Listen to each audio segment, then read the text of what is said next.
Confederated Not Controlled. The return of lawful governance.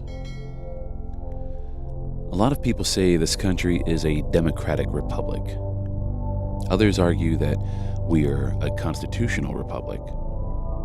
But truthfully, we are a Confederated Republic. Now let's go back to the original diction. The original meaning of words matter very deeply, by the way.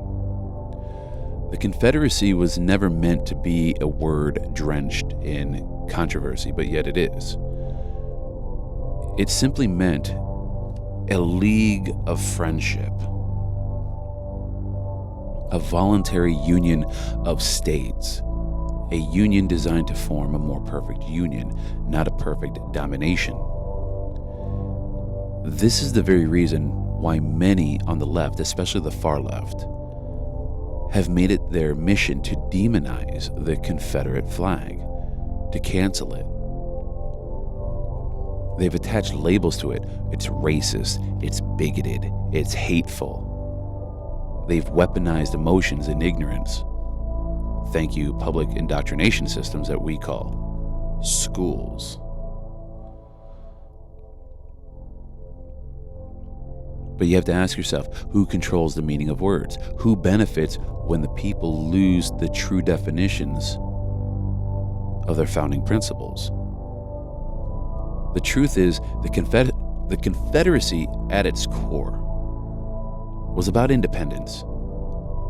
It was about state sovereignty and unity through mutual agreement. It was about self-governance, not forced governance. Unity, not control. The flag, before it was hijacked by the narrative,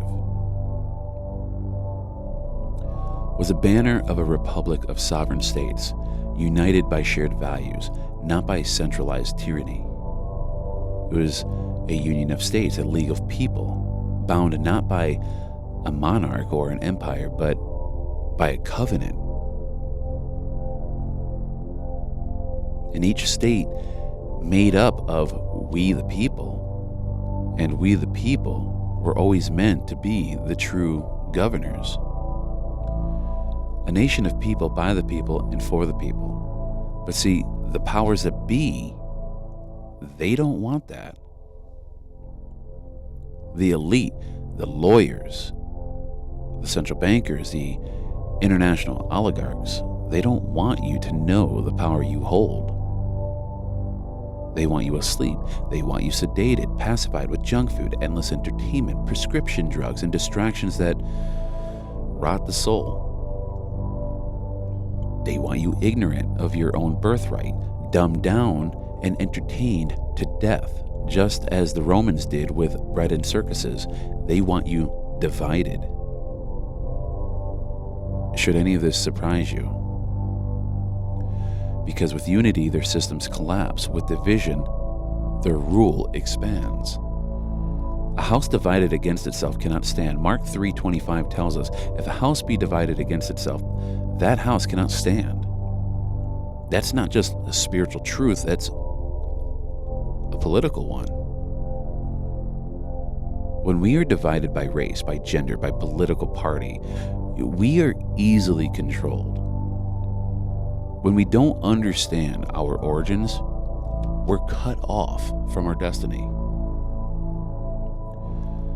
They've replaced lawful governance with a corporate system. This is not conspiracy. This is a legal fact.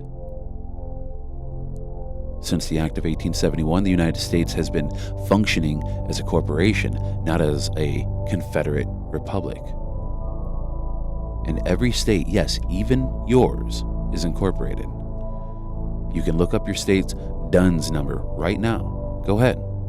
And then ask yourself, why would a lawful government need a corporate identification number? Why does your state government have a listing on Dun & Bradstreet? Because it's not a government anymore. It's a business. They govern for profit, not principle. They rule with legalese, not lawfulness. But here's the thing. that they don't want you to realize. Until you and I, we the people, return to original jurisdiction, until we reassemble our states de jure under the lawful body politic under God, they will continue to operate de facto, not de jure. They will continue their corporate BS. They are unlawful. They are so unlawful at its core, but they act as though they are lawful because no one has stood up to assume that lawful role. We have to stand up as a people by reassembling. We've allowed this to happen through our own absence. We've been absent from our role as governors and the rightful heirs of this country. This is our country. We are the rightful heirs of this. They've hijacked it. And that's why tyranny is present in every office across this land. Now, I believe President Donald Trump is working very hard with the military to eradicate this. A plan B of sorts, but plan A still needs to happen, and that's we the people reassembling our states. From the IRS to the DHS, from your state's capital to the halls of the Pentagon, from federal judges down to local commissioners, and even, dare I say, some of your local sheriffs. Tyranny runs rampant in all areas of our government.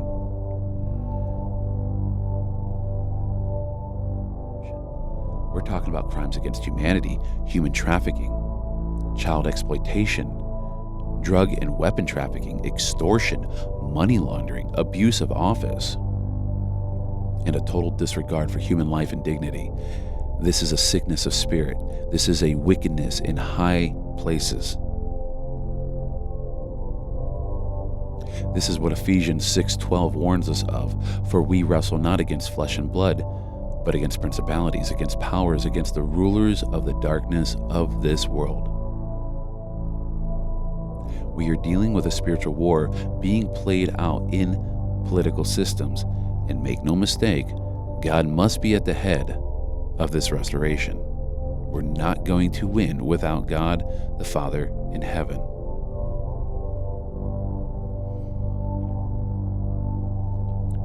Because it is only with God that these corrupt systems can fall. Not Elon Musk, not Donald Trump, God.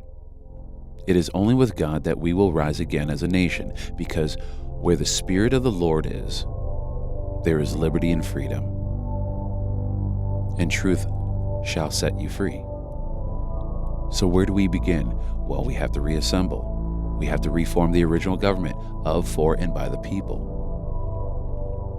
It's a simple process, but it's not easy, because it takes effort. And this is what it means to be a Confederated Republic. This is how we become whole again. This is how public servants are put back in their rightful place, serving, not ruling. So what do? Well, start with the 10 steps to an assembly, which I laid out in a previous video. Go back, scroll, find it toward the beginning of this channel, and you'll find it. Listen to it, not once, not twice, but until it clicks with you. You'll realize the process is simple, but again, it's not easy. It requires application, it requires accountability, it requires action. It takes 30 people minimum, 30 people in a room who care about the truth than comfort, who care more about liberty and freedom than convenience, who are willing to build, not just complain. Once 38 out of 50 states reassemble lawfully, that's 3/4 of the nation, and with that, we hold the gavel of power. This is when the military actually will start taking orders from we the people, because it's the military that's waiting on us. Very important. The military is not meant to govern a nation. We the people are. And I'll tell you a personal story. When I was in Texas on a job trip, I was sitting around the fire at a hotel, and at this hotel sat many Army servicemen and women. And while we were tipping a few back, I remember asking, try to stir the pot a little bit, I said, who here holds highest rank? Who here holds highest rank among all of you sitting right here today? And they just looked at each other, and it got quiet. Nobody was taking a sip of their drink. And one officer looked over at me and he said, because I'm civilian. I've never served. Somehow I became part of their group. And one officer looked at me, he says, well, technically speaking, you hold highest rank. Me? He said, yeah, you hold highest rank. That is what the military is waiting on. They are waiting for we the people who hold the gavel of power, who have the highest rank, to step into that role. But until we do, they are operating behind the scenes to take down the corruption. But we have to fill the vacuum when it's there. When they get rid of all these corrupt scumbags, we have to assume power. This is what it meant when Donald Trump, in his first inauguration, said we are taking power away from Washington, D.C. and giving it back to you, the people. And then and only then will the military be able to respond to we the people. Right now, they're acting in concert with Donald Trump's Plan B, but that's not the answer. It's only a temporary strategy to buy time. We can't rely on the military to fix all of this. The military is an arm of the government, not its reformer. Now, it's going to be a very helpful tool for us, for we the people, sure. But we the people must do this. The responsibility is ours. The duty is ours. This is why you must subscribe to this channel. Click that notification button. And most importantly, share this video. Share it with friends. Share it with your family. Share it with your colleagues, coworkers. Share with anyone who wants to get our government back on track, because if we don't, who will? If not now, when? If not us, who? And if you think this isn't your responsibility, then you've already given up your birthright. Let's return to a Confederated Republic. Let's reassemble. Let's put God back at the head, and let's get to work.